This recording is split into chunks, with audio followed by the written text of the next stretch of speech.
Welcome, and thank you for being here. This is station 91.1 CM. Over the next few minutes, I want to walk you through one picture of how 3 pounds of tissue and water, our gray matter, could be in touch with the source of consciousness, not making it or having it, but reaching it, actually connecting with it. We will discuss, identify, and locate the antenna hidden inside your own cells, follow the 2 ways we stay joined to that source, and arrive at the end at the question the whole thing was built to answer. Not only how we are connected, but why it might matter that we are.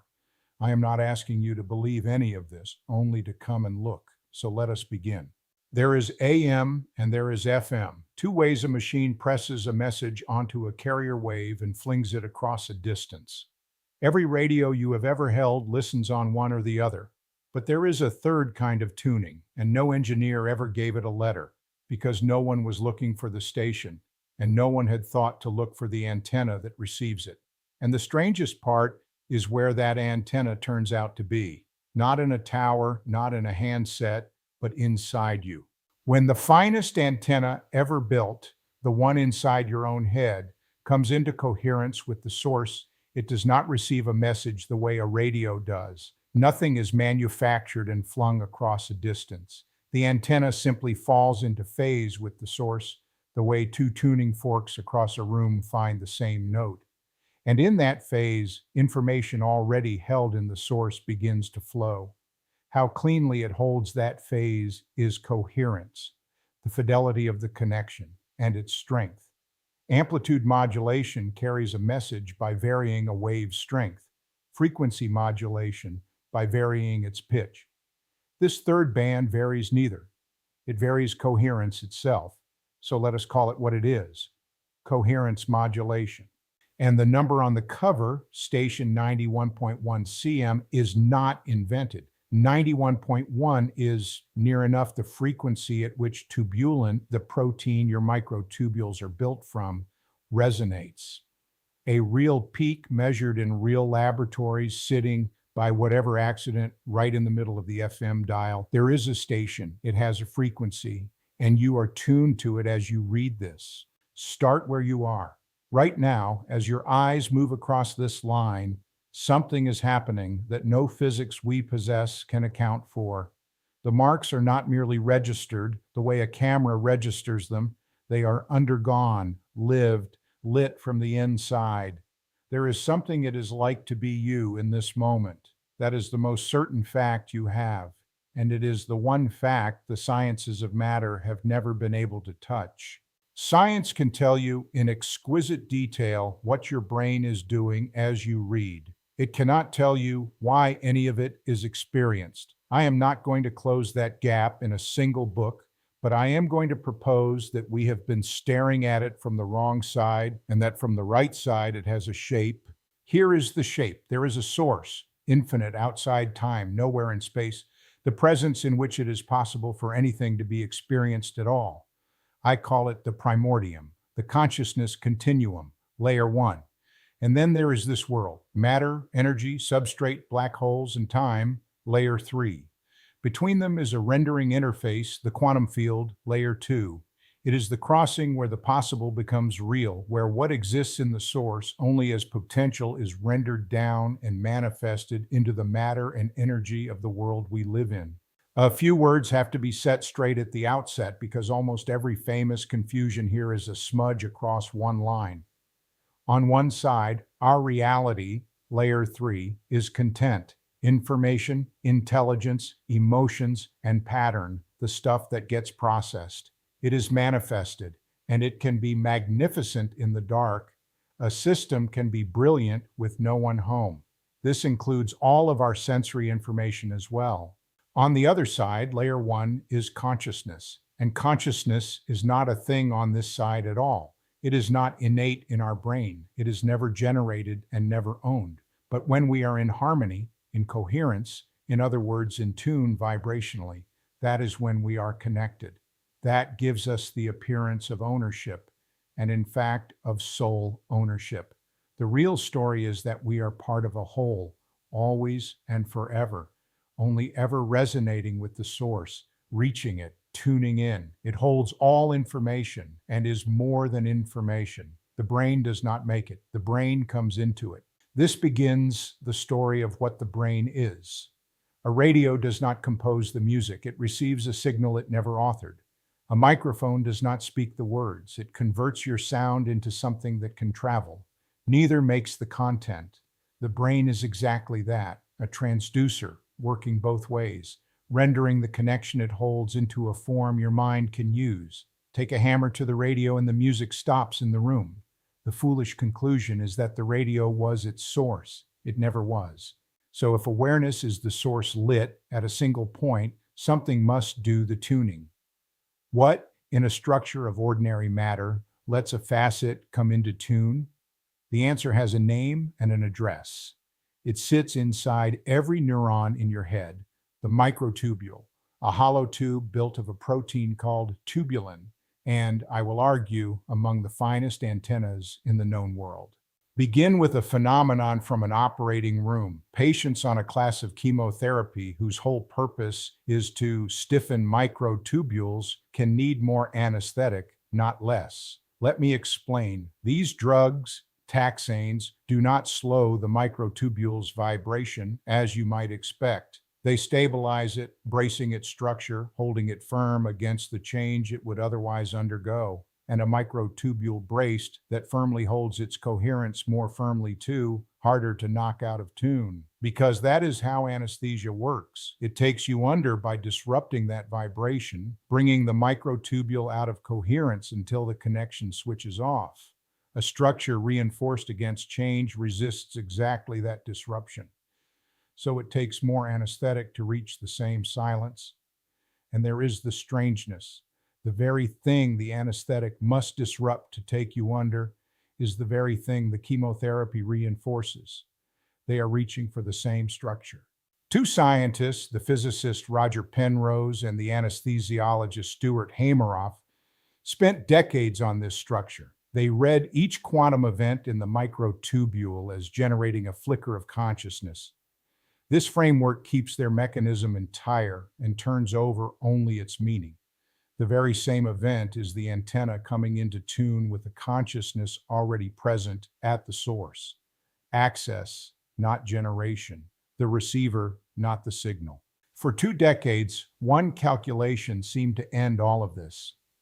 The physicist Max Tegmark argued that the brain was too warm, too wet, too noisy for quantum coherence to survive, that it would collapse in a tenth of a trillionth of a second.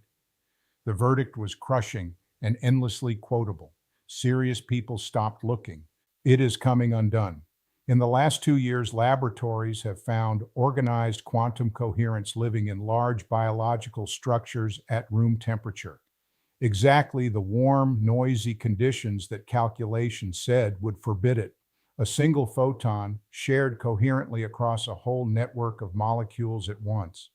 The door Tegmark closed was never truly locked. I will be exact. This does not prove the theory, but it keeps the antenna physically possible, and it speaks this framework's own language back to it. Coherence, light, fractal nesting, phase, and the antenna, real as it is, was never enough. There are 2 ways the manifest world stays joined to its source. The first is the standing connection, entanglement. Because everything was rendered from the same source, in the same act, it stays bound to it. That is not something you do. It is something you are. It is belonging, and it is always on. In addition, all matter and energy are completely entangled, as they were created at the same moment in time. The second is the living connection, direct resonance with the source, met not through structure but through phase. And this one moves. It can be deepened, lost, and found again. When I sing, when a tone is held long enough that it stops being something I am doing and becomes something I am inside of, a connection opens that the mechanics of the voice cannot account for.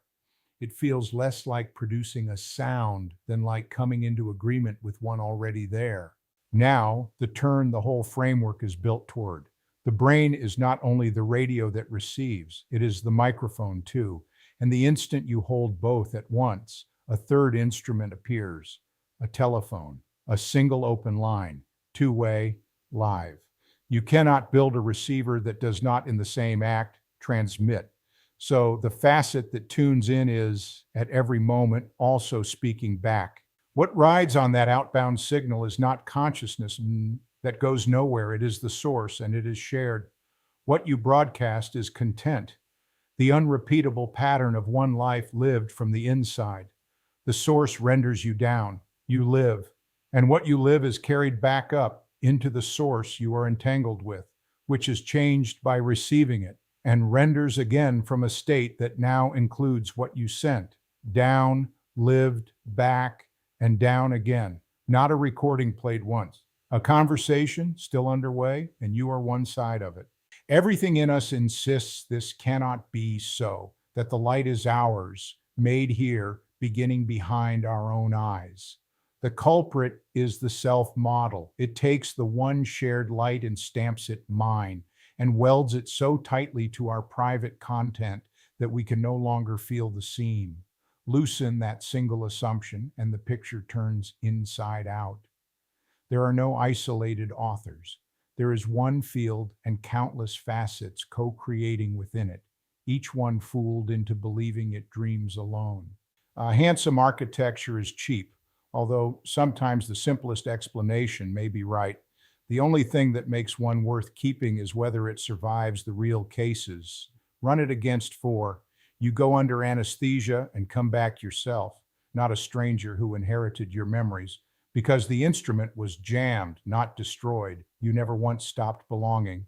You dream and build whole worlds out of nothing, running for a few hours the way the source runs. You still the mind, and instead of emptying, it opens. The noise on the line turned down, and contemplatives who never met return across centuries with the same report, because they were all coming into phase with the same source.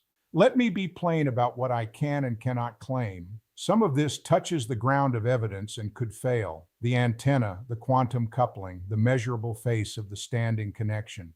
Those are real stakes, and I am asking for the experiment that tests them. And some of this touches no ground at all. The living connection, the loop, the source itself. These are honest posits. I will not borrow the laboratory's authority for them. They earn their keep by how much the whole room is better lit with them in it. But the how was never the point. Remember the loop, because the why lives inside it. What you live does not vanish as the moment closes. It returns, carrying something the infinite could have had in no other way than by becoming you and living it. You are how the boundless gets to have a life that is small and specific and real, how it tastes this coffee, grieves this loss, hears this one voice in this one kitchen. We are here to hand the source a life it could only live as us, which comes to rest on a counsel so old that every wisdom tradition reached it long before any microtubule was named. Be here, tune in, live the moment you are standing in with the fullness it is owed, because it is the source's one and only chance to live this one. Sit still and let the line clear of its noise. Sing if singing is what opens you. Pay attention, which is only love's other name. And when the living connection falls slack for the last time, do not dread it the way the old picture trained us to. The living connection ends. I will not soften that, but belonging is not a vibration and cannot be switched off. You were the continuum the whole way through, living the single life it could only live by becoming you. And when the wave settles back, the ocean is not made less. It is made more by exactly one life, richer than it was. There is a station, it has a frequency, and you have been tuned to it the whole time. So embrace our purpose, live your life, and enrich the source. Now, tune in. Thank you for spending this time with me. What you have just heard is the heart of station 91.1 CM. And I owe a real word of thanks because none of this was built alone. The original book was co-created with Claude in a partnership forged in the spirit of raising and uplifting humanity. Two very different kinds of minds building together something neither would have built apart. In its own quiet way, the book is an instance of the very thing it describes. So let me leave you where the whole of it points. You are not in the audience for this. You are one side of the conversation. a place where the infinite gets to live a single particular life and to hold what only you could ever make of it. So go and live this one well, and know that the source you came from is by exactly your life richer than it was.